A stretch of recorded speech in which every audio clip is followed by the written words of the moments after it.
Ito. Kwarto ko, wala pa rin aircon.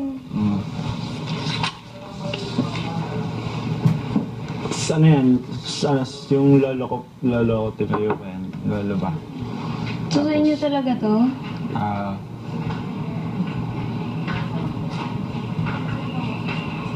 Ano ba ito? Laki? Malaki siya pero hindi siya class na modern na ganito. Hindi siya modern. Ang style, laki. sa labas style niya, parang pang 7. Sa inyo rin to? Parang pang 60s, 70s. Sa inyo rin to? Ito kwarto. Yan, bulibli. Yan, kita pala dito kwarto.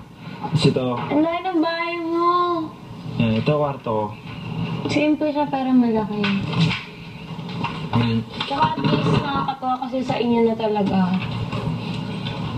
Saan na yun yung Maris? Rent pa lang. Saan ang kwarto mo dyan? Hindi mo. Saan? Nasa sulok. Paano umakit dun sa sulok? Ang bahay ni Maris. Joke ka. Akitin ka. Joke ka. Yan.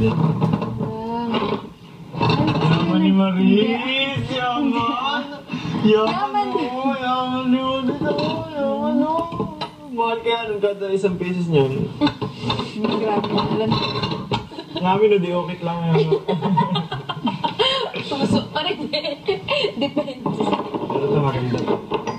Bricks siya naman. So, Ay, gusto niyo nag-picture na ito si ate. Kasi may angle pa eh, no? Tingin. yun yung kwarto ko.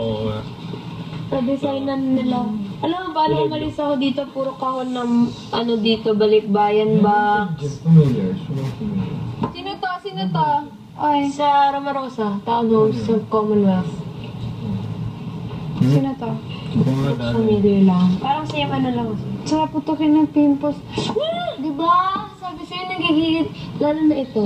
Pag papaputok ka, dibs ako dito. Mauna ako dito. Ako puputok. Tingin. Tingin lang, o eh.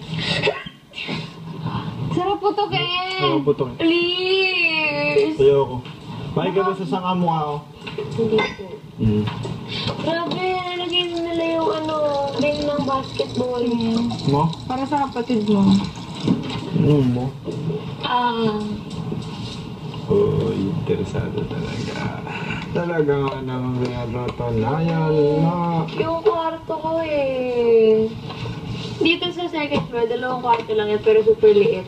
Sa third, Miss ko isang yung buong bahay kwarto. ko.